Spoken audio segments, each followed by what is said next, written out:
Bom, vamos começar a falar das funções trigonométricas.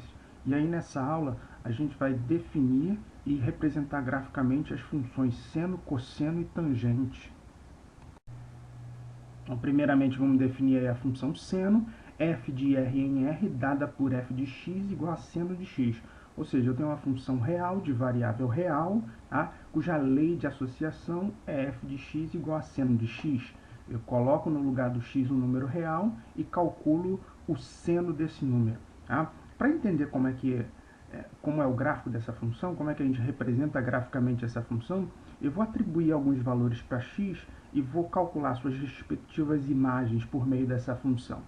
Eu vou escolher valores que eu lembro qual é o valor do seno por meio da circunferência trigonométrica. Né? Então eu escolhi aqui 0, π sobre 2, π, 3π sobre 2 e 2π. Eu poderia ter escolhido outros valores reais e calculado o seno deles. Né? Então, o seno de 0 é 0, seno de π sobre 2 é 1, seno de π é 0, seno de 3π sobre 2 é menos 1, seno de 2π é 0. Então, eu vou marcar esses pares ordenados, eu vou representar graficamente esses pares ordenados aí no plano cartesiano. Vou marcar aí o ponto de coordenadas 0, 0, o ponto de coordenadas π sobre 2 e 1, o ponto de coordenadas π, 0, o ponto de coordenadas 3π sobre 2 e menos 1 e o ponto de coordenadas 2π, 0. Esses pontos estão no gráfico da função seno. Bom, imaginando que eu fosse capaz de calcular as imagens de todos os números reais por meio dessa função, f de x igual a seno de x, e marcasse aqui no plano cartesiano todos os pontos de coordenadas x e f de x, né, eu ia obter essa curva que você vê aí na figura. Tá? Esse é o gráfico da função seno e o nome que a gente dá para essa curva é senoide. Tá? A gente sabe que o seno, lá pela circunferência trigonométrica, assume valores no intervalo de menos 1 até 1. Tá? Então você vê que o gráfico dessa função ele fica inteiramente contido em uma faixa, né, que cobre ali o intervalo de menos 1 até 1 no eixo y. Ou seja, o conjunto imagem da função seno é o intervalo fechado em menos 1, fechado em 1. Tá? As raízes dessa função, tá, são os valores de x, onde o gráfico de f de x corta esse eixo horizontal. Ou seja, os valores de x tais que o seno de x é igual a 0. Tá? Então, esses valores são escritos da forma kπ, sendo k um número inteiro, ou seja, 0, π, 2π, 3π, menos π, menos 2π e assim por diante. Bom, então vamos definir agora a função cosseno de x. Então considere f de r em r dada por f de x igual a cosseno de x. Tá? Eu vou fazer a mesma coisa que eu fiz para a função seno. Eu vou atribuir alguns valores para x, calcular as respectivas imagens por meio dessa função e marcar esses pontos no plano cartesiano para tentar ter uma ideia de como é a representação gráfica dessa função. Os valores que eu escolhi aqui foram os mesmos, só porque eu sei calcular o cosseno desses valores facilmente por meio da circunferência trigonométrica. Então, vou lá, escolhi x igual a 0, o cosseno de 0 é 1, marquei lá no plano cartesiano o ponto de coordenadas 0 e 1. Escolhi o x igual a π sobre 2, cosseno de π sobre 2 é 0, marquei no plano cartesiano o ponto de coordenadas π sobre 2 e 0. Escolhi x igual a π, cosseno de π é menos 1, marquei o ponto π menos 1. Escolhi x igual a 3π sobre 2, cosseno de 3π sobre 2 é 0, marquei o ponto de coordenadas 3π sobre 2 e 0. Escolhi x igual a 2π, calculei o cosseno de 2π, que é 1, marquei o ponto de coordenadas 2π e 1. Então, esses 5 pontos que eu marquei aqui, eles estão no gráfico da função cosseno de x, eles pertencem ao gráfico da função f de x igual a cosseno de x. Imaginando que eu fosse capaz de calcular o cosseno de qualquer número real e marcasse no plano cartesiano essa infinidade de pontos, eu teria uma curva como essa que você observa aí na figura. Esse é o gráfico da função cosseno de x, é a mesma curva que me dá o gráfico da função seno de x, só que deslocada na direção do eixo horizontal. A gente sabe que, por meio da circunferência trigonométrica, o cosseno de qualquer arco assume valores no intervalo de -1 até 1. É por isso que o conjunto imagem dessa função é o intervalo fechado em -1, fechado em 1. Tá? E as raízes dessa função são os valores de x para os quais o cosseno de x é igual a 0. Bom, esses valores são dados por arcos côngruos ao π sobre 2 e ao 3π sobre 2. Aí eu escrevi aí uma expressão que me dá todos eles. É o π sobre 2 mais kπ, sendo k um número inteiro. Tá? Então essa expressão me dá todas as raízes dessa função. Para definir a função tangente, eu tenho que tomar cuidado com o domínio dessa função, uma vez que a tangente não está definida para arcos de quaisquer medidas.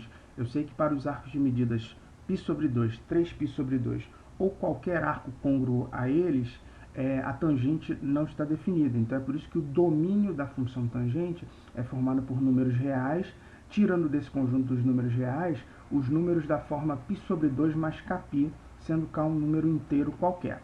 Tá? Então eu vou seguir a mesma ideia de antes. Eu vou escolher alguns valores para x, calcular as imagens por meio da função tangente de x. Evidentemente que aqui eu vou escolher valores que eu sei, o valor da tangente por meio da circunferência trigonométrica, tá? Só para facilitar a nossa compreensão aqui do que está acontecendo. Tá? E em seguida eu vou representar esses pontos aí no plano cartesiano para começar a ter uma ideia de como é o gráfico dessa função. Os valores que eu escolhi foram 0, π sobre 6, o π sobre 4, π sobre 3, 2π sobre 3, 3π sobre 4, 5π sobre 6 e π, que eu sei as tangentes deles por meio da circunferência trigonométrica. Estão aí todos os valores na tabela para vocês e eu representei aí no plano cartesiano os pares ordenados formados. Imaginando que eu fosse capaz de calcular a tangente de todos os números reais que fazem parte do domínio dessa função e que em seguida representasse no plano cartesiano essa infinidade de pontos, eu ia obter essa figura que você vê na tela. Essa é a representação gráfica da função tangente de x.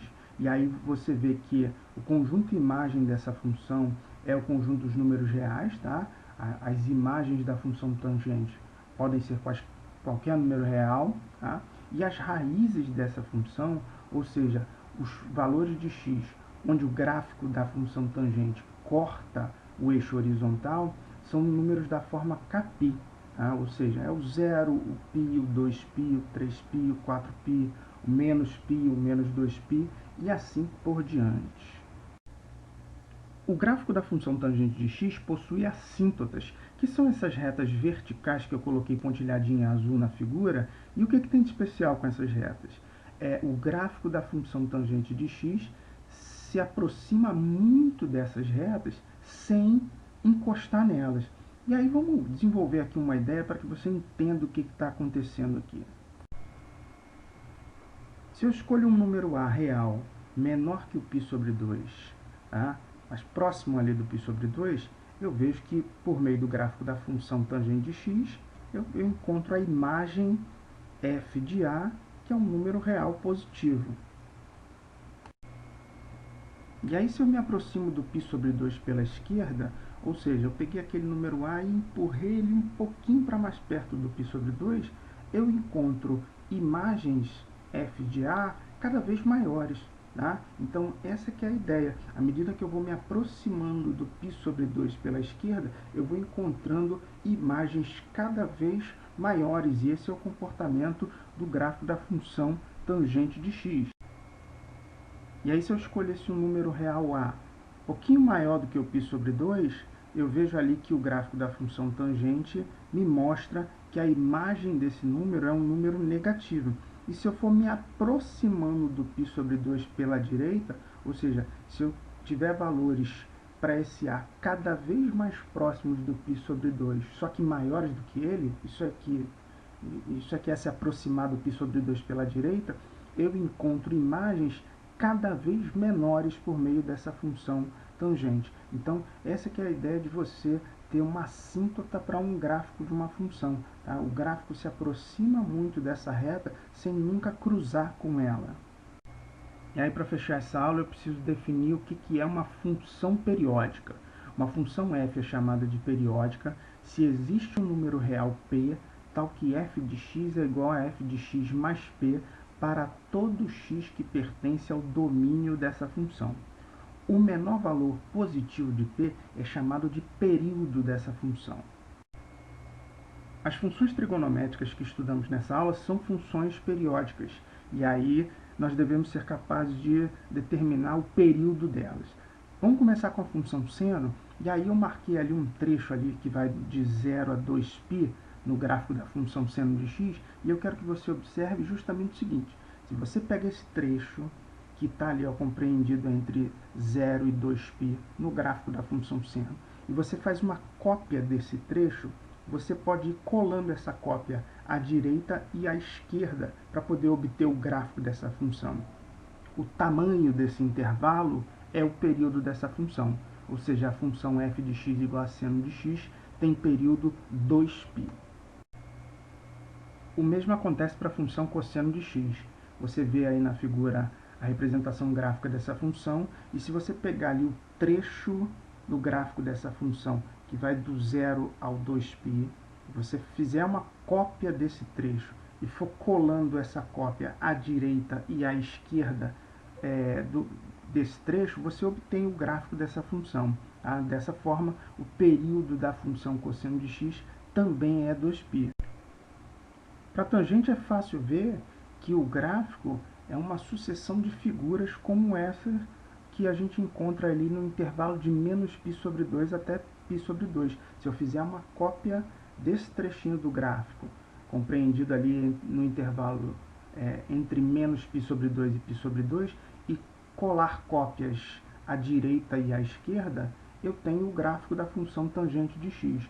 O comprimento desse intervalo de menos π sobre 2 a π sobre 2 é π. Tá? Então, o período da função tangente é π.